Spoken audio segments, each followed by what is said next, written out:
Hi எல்லாரும் எப்படி இருக்கீங்க? Welcome back to our channel first choice Kavikannan. இன்றைக்கி க்ளீனிங் வ்ளாக் தான் பார்க்க போகிறோம். ஏன்னா வீட்டில் பார்த்திங்கன்னா ஐயப்ப மலைக்கு போகிறதுக்கு மாலை போட போகிறாங்க. அதனால நான் ஒரு இடமா க்ளீன் பண்ணின்னு வந்துட்டேன். லாஸ்ட்டாக இந்த கவுண்டர் டாப் தான் பெண்டிங் இருக்குது.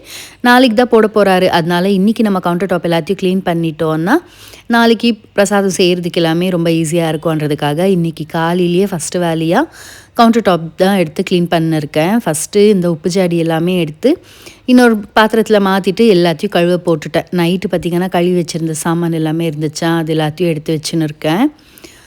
நம்ம க்ளீன் பண்ணினே தான் இருப்போம். எப்போவுமே ஒரு ஜாடியோ இல்லை பாத்திரமோ காலி ஆகிடுச்சுன்னா அதை வந்து கழுவிட்டு தான் யூஸ் பண்ணுவோம். அடிக்கடி க்ளீன் பண்ணுறதுனால பெருசாக அந்த அளவுக்கு கலீஜ் இருக்காது. இருந்தாலும் நமக்கு ஒரு சாட்டிஸ்ஃபை, ஒரு பூஜை பண்ணுறோன்னா எல்லாத்தையும் ஒரு வாட்டி க்ளீன் பண்ணிட்டோன்னா அது ஒரு சமாதானமாக இருக்கும்ன்றதுக்காக தான் எல்லாத்தையும் எடுத்து போட்டு க்ளீன் பண்ணின்னு இருக்கேன். வெளியில் வெத்தலை செடியும் அவ்வளோதான் அழகாக இருக்குது. நம்ம கார்டன் காமிச்சே ரொம்ப நாள் ஆயிடுச்சுன்னு நினைக்கிறேன். இதில் வந்து 2 வெத்தலையும் சேர்ந்து இருக்கிறதுனால சில வெத்தலை பார்த்திங்கன்னா கொஞ்சம் கலர் டார்க்காக இருக்கும், சில வெத்தலை லைட்டாக இருக்கும். இன்றைக்கி பிரேக்ஃபாஸ்ட்டுக்கு மல்லி பொங்கல் தான் ரெடி பண்ணின்னு இருக்கேன். பசங்க இந்த மிளகு, சீரகம், கருவேப்பிலை எல்லாம் எடுத்து வச்சுட்டு சாப்பிடுவாங்க இல்லையா, அந்த மாதிரி பசங்களுக்கு இந்த பொங்கல் ரொம்பவே ஈஸியாகவும் இருக்கும் சாப்பிட. அதே மாதிரி எதையுமே எடுத்து வைக்க மாட்டாங்க, அழகாக எல்லாத்தையும் சாப்பிட்டுடுவாங்க. அடிக்கடி இந்த மாதிரி ஒரு பொங்கல் செஞ்சு கொடுக்குறது ரொம்பவே நல்லது. இதுக்கு மசாலா என்ன ரெடி பண்ணோன்னு சொல்லிடுறேன். ஒரு மிக்ஸி ஜாரில் மிளகு, சீரகம், இஞ்சி, பூண்டு, கொத்தமல்லி, கருவேப்பிலை, பச்சை மிளகா 2 சேர்த்து கொரகொரப்பாக அரைச்சி எடுத்துக்கணும். இப்படி அரைச்சி எடுத்துட்டோன்னாலே மசாலா ரெடி ஆகிடும். நான் வந்து பொங்கலுக்கு 1 கிளாஸ் அரிசி, 6 கிளாஸ் வந்து பைத்தம்பருப்பை லைட்டாக கடாயில் போட்டு ரோஸ்ட் பண்ணிவிட்டு 2த்தையும் மிக்ஸ் பண்ணி குக்கரில் சேர்த்துருக்கேன்.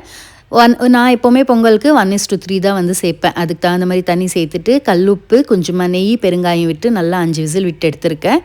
அரிசியுமே ரெடி ஆகிடுச்சு. இப்போது நாம் கடாயில் கொஞ்சமாக எண்ணெய், நெய் 2மே விட்டு ஒரு பச்சை மிளகா, அதுக்கப்புறமா முந்திரி, நம்ம அரைச்சி வச்சுருக்க பேஸ்ட்டை சேர்த்து நல்லா வதக்கிட்டு ஸ்டவ் ஆஃப் பண்ணிக்கணும். எப்போவுமே பொங்கலுக்கு பார்த்திங்கன்னா 1:3 சேர்ப்போம் இல்லையா, அந்த கணக்கில் ஒரு 1/2 கிளாஸ் வந்து கம்மியாக சேர்த்துக்கணும். அப்புறமா கொஞ்சமாக பால் விட்டு இப்படி நல்லா மிக்ஸ் பண்ணிட்டோன்னா பொங்கலோட டேஸ்ட் ரொம்ப நல்லாயிருக்கும். கண்டிப்பாக ட்ரை பண்ணி பாருங்கள்.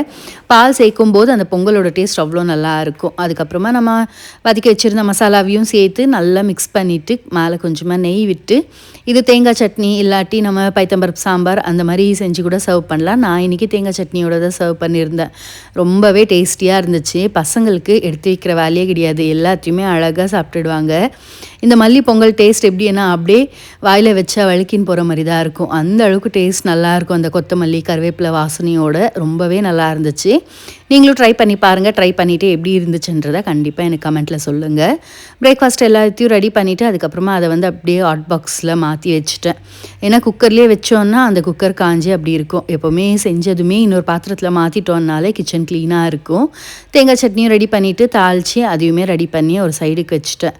நம்ம ஒரு வேலையை இப்படி பண்ணும்போதே அந்த இடம் வந்து க்ளீன் ஆகிடும்.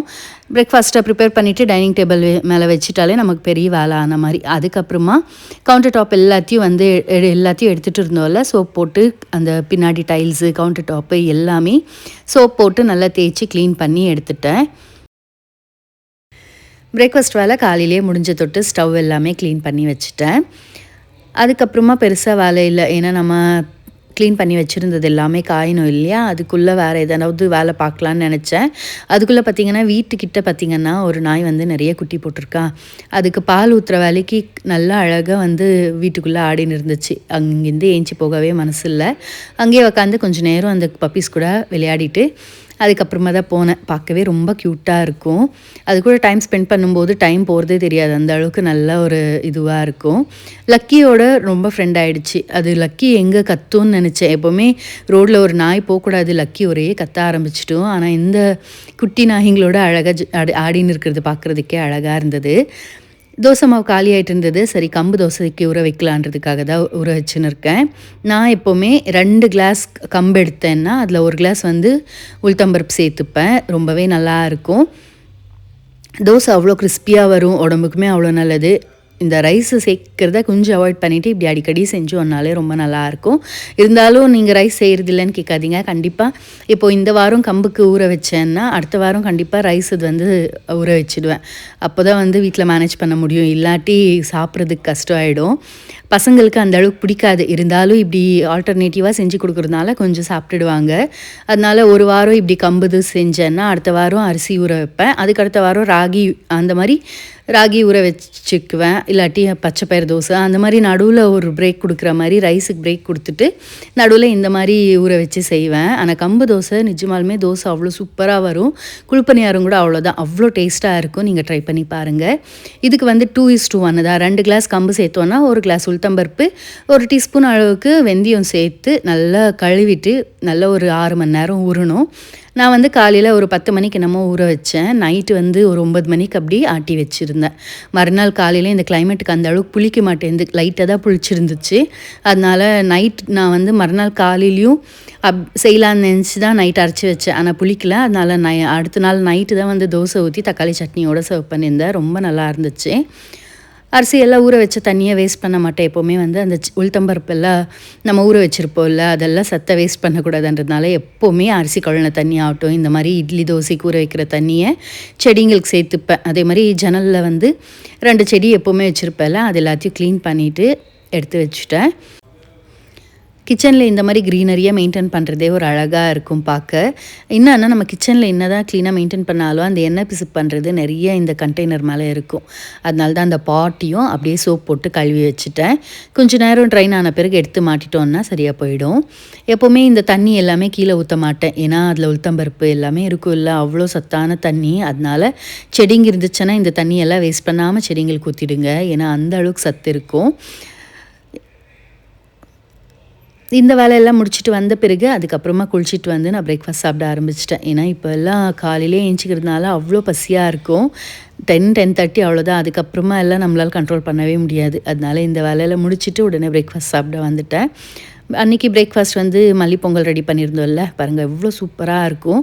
அந்த அளவுக்கு டேஸ்ட்டாக இருக்கும். நல்லா நெய் விட்டுட்டு நம்ம தாளிச்சிருப்போம் இல்லையா, நெய் வாசனையோடு அந்த மல்லி கருவேப்பிலை எல்லாம் அந்த ஃப்ளேவர் அவ்வளோ சூப்பராக இருக்கும். நான் பிரேக்ஃபாஸ்ட் சாப்பிட்னு இருக்கும்போதே இந்திரா வந்தாங்க. அதுக்கப்புறமா வீடெல்லாம் கொஞ்சம் க்ளீன் பண்ணி கொடுத்தாங்க. வீடெல்லாம் க்ளீன் பண்ணிவிட்டு அதுக்கப்புறமா தான் நான் மேலே போய் பெட் கவர்ஸ் எல்லாமே சேஞ்ச் பண்ணுறது, இந்த மாதிரி இருந்த சின்ன சின்ன வேலைங்க எல்லாமே பார்த்துன்னு இருந்தேன். அன்றைக்கி ஃபுல்லாகவே க்ளீனிங்லேயே போயிடுச்சு. ஆனால் எப்போவுமே இந்த மாதிரி க்ளீன் பண்ணிட்டோன்னா மறுநாள் காலையில் அவ்வளோ ஃப்ரெஷ்ஷாக இருக்கும். நம்ம ஒரு 5 மணிக்கு ஏஞ்சிக்கணும்னு பிளான் பண்ணியிருந்தா கூட 4:30 மணிக்கு எல்லாமே முழிப்பு வந்துடும். ஏன்னா அது என்னோடய மைண்ட் செட்டாக இல்லை எல்லாருக்குமே அப்படி இருக்குமான்னு தெரியல.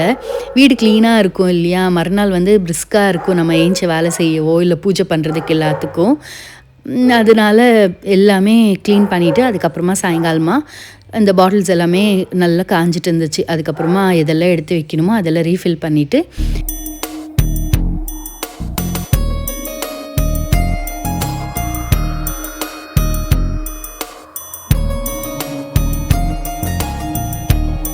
எப்போவுமே ஒரு இடம் க்ளீன் பண்ணும்போது ரொம்ப கஷ்டமாக இருக்கும். அப்படியே அந்த வேலைங்களை பார்க்க பயமாகவும் இருக்கும். ஆனால் கொஞ்சம் ரிஸ்க் எடுத்து இந்த மாதிரி க்ளீன் பண்ணிட்டோன்னா அதுக்கப்புறமா கிச்சன் பார்க்கவே அவ்வளோ ப்ளசண்ட்டாக இருக்கும். இதெல்லாம் ஒரு வாரத்துக்கு 4 வாட்டி க்ளீன் பண்ணால் கூட தப்பு இல்லைன்னு தோணும் க்ளீன் பண்ண பிறகு. ஆனால் எடுத்து போடும்போது அப்பா யார் செய்கிறதுன்ற மாதிரி யோசனை வரும். முடிஞ்ச அளவுக்கு நான் வந்து மண்டே தேர்ஸ்டேஸ் வந்து கம்பல்சரி க்ளீன் பண்ணிப்பேன். ஆனால் எல்லாமே சாமானெல்லாம் எடுத்து க்ளீன் பண்ண மாட்டேன். ஆனால் அந்த பாட்டில்ஸ் எல்லாமே மேலே க்ளீனாக தொடச்சிட்டு கீழேயும் அவ்வளோதான் சோப் போட்டு க்ளீன் பண்ணிப்பேன். அது நம்ம டெய்லி செய்கிறதுனால அந்த அளவுக்கு கலீஜாகவும் இருக்காது. எப்போவுமே க்ளீனாக மெயின்டைன் பண்ணுவோம். ஆனால் இப்படி எல்லாத்தையும் எடுத்துகிட்டு க்ளீன் பண்ணிவிட்டு ஆர்கனைஸ் பண்ணும்போது கிச்சன் பார்க்க அவ்வளோ அழகாக இருக்கும். அது கிச்சன் மட்டும் இல்லை, எல்லா இடமுமே அவ்வளோதான். கபோர்டில் கூட அவ்வளோதான். நான் வந்து வாரத்தில் ஒரு நாள் க்ளீனாக இருந்தாலும் ஜஸ்ட் அந்த டஸ்ட் முன்னாடியெல்லாம் டஸ்ட் பண்ணிவிட்டு கொஞ்சம் அப்படி இப்படி கலைஞ்சிருந்தால் அதெல்லாம் க்ளீன் ஆர்கனைஸ் பண்ணி வச்சுடுவேன். அப்போ பார்க்க அழகாக இருக்கும். அதை பண்ணும்போது கொஞ்சம் கஷ்டமாக தான் இருக்கும். ஐயோ நமக்கு அந்த வேலை பெண்டிங் இருக்குது, அந்த கபோர்டு க்ளீன் பண்ணணும்னு யோசிச்சுனே இருப்போம். ஆனால் அந்த கை வச்சோன்னா அப்படி எப்படி வேலை முடியும்னு தெரியாது. ஆனால் அங்கே போய் செய்கிற வரைக்கும் கஷ்டமாக இருக்கும். எப்போவுமே ஒரு இடம் க்ளீனாக இருந்துச்சுன்னா நமக்கு அந்த இடமே நம்ம சுற்றி இருக்கிற இதுவே பார்த்திங்கன்னா அவ்வளோ பிரிஸ்காக இருக்கும், பார்க்கவும் அழகாக இருக்கும். நம்ம அடுத்த வேலை செய்கிறதுக்கு அவ்வளோ மோட்டிவேஷனாக இருக்கும். உங்களுக்கும் இந்த மாதிரி ஃபீல் ஆகுமான்றதை கண்டிப்பாக என்னோட ஷேர் பண்ணுங்கள்.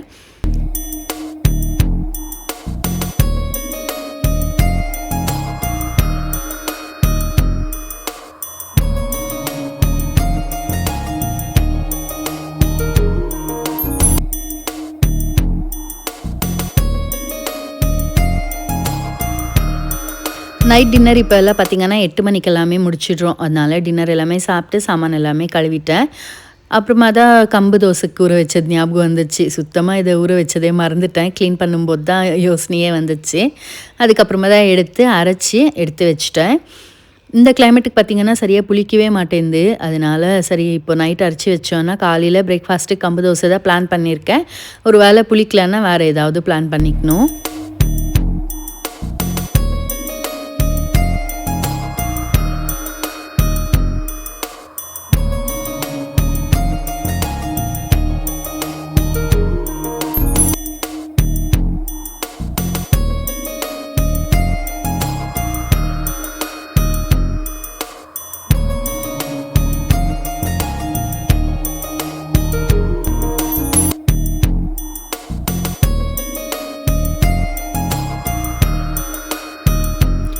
கம்பு தோசைக்கு எல்லாத்தையும் அரைச்சிட்டேன். அதுக்கப்புறமா நல்லா மிக்ஸ் பண்ணிவிட்டு எடுத்து வச்சுட்டேன். இதெல்லாமே பண்ண பிறகு நம்ம அரைச்சி வச்சுருந்த மிக்ஸி ஜார் எல்லாமே க்ளீன் பண்ணிவிட்டு இன்னொரு வாட்டி ஸ்டவ் எல்லாமே தொடச்சிட்டு அதுக்கப்புறமா பார்த்திங்கன்னா சாம்பிராணி ஏற்றி வச்சுட்டு அன்றைக்கி டேவை இப்படி தான் எண்ட் ஆச்சு. அன்றைக்கி ஃபுல்லாகவே ரொம்ப வேலையாக தான் இருந்தது. இருந்தாலும் எண்ட் ஆஃப் த டே பார்த்திங்கன்னா வீடு ஃபுல்லாக கம்ப்ளீட்டாக க்ளீனாக அவ்வளோ நல்லா இருந்தது. உங்களுக்கும் இந்த வீடியோ பிடிச்சிருக்குன்னு நினைக்கிறேன். இந்த வீடியோ பிடிச்சிருந்தா வீடியோக்கு ஒரு லைக் கொடுங்க. இதோட இந்த வீடியோவை முடிச்சிக்கிறேன். இன்னொரு வீடியோவில் சந்திக்கலாம். Until then, it's bye from Kavitha Kannan. Thank you.